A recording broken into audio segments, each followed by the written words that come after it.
బాలల వీడియోలకు స్వాగతం.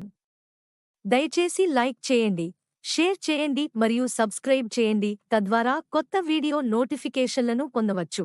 తిమ్మి మరియు మాటల చెట్టు. ఒక సుందరమైన మధ్యాహ్నం, తిమ్మి అనే జిజ్ఞాసాశీల బాలుడు తన ఊరి దగ్గర ఉన్న అటవిలోకి వెళ్ళాడు.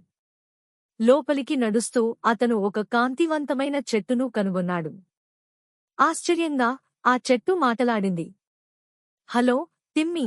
ఆ చెట్టు స్నేహపూర్వకంగా పలికింది. నేను తారా, మాటల చెట్టు. సౌమ్య హృదయం ఉన్నవారికి మాత్రమే నేను మాట్లాడతాను. ఆతృతగా తిమ్మి అడిగాడు, మీరు నాకు ఏదైనా మాయజాలం నేర్పుతారా?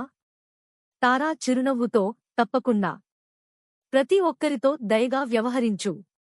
దయ అనేది గొప్ప మాయ అని చెప్పింది. తిమ్మి వాగ్దానం చేశాడు, దయతో బ్రతుకుతానని.